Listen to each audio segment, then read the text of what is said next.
My family, mother and father, both felt very much that they were Germans. They were not Jewish, they were Germans first, German second, German third, and then they were of the Jewish religion.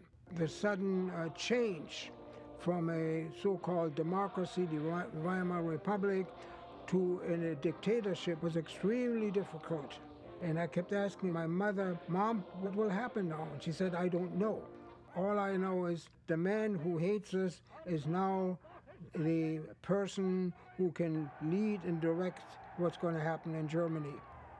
My mother received a phone call from whom I never found out, in which she said, don't let Robert go out on the street tonight. Don't keep him in the house. Don't let him go out. To this day, I don't know who called her, but she listened. And so all I experienced on Kristallnacht, I was at home. Nothing happened to me at home, except the next day I had to go to work. I was terrified. When I saw all the things, there were stores along the street. Some of them were owned by Jews. They were smashed in. I saw the merchandise ripped out, and some of it was still on the street.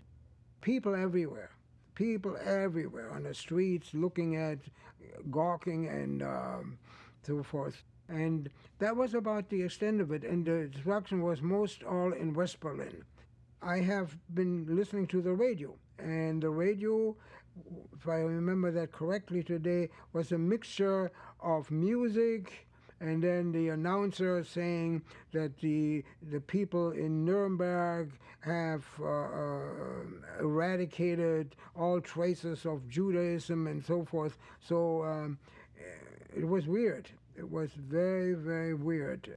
My biological father was arrested on the night of 10 November and brought to the Sachsenhausen concentration camp. Somehow my aunt got him a visa. She bribed the consul.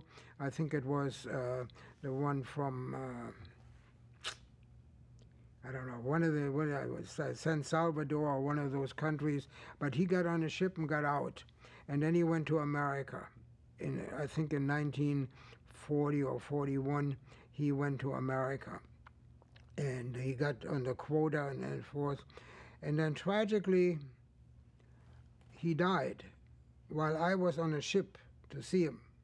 When the war was over in 47, I got on a ship on the 11th of February 47, and he died on the 12th. In 1938, we were kicked out of our apartment.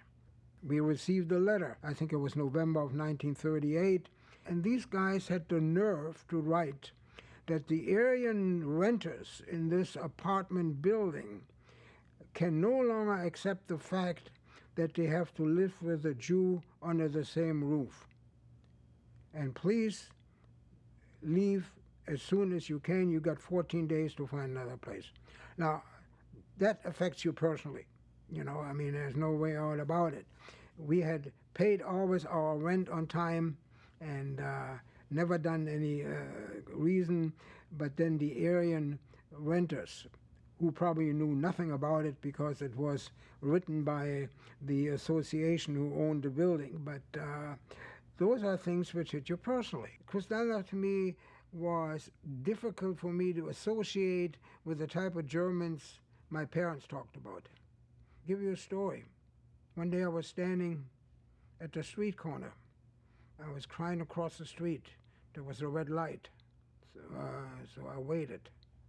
And suddenly I heard a music, a pipe and drum type music, and a bunch of Hitler youth came by. Neat, orderly, had a flag, they had their brown belts on, they had their little daggers, which had the words blood and honor written onto them. And I stood there in the sidewalk, and I said, why in the blazes can I not march with them?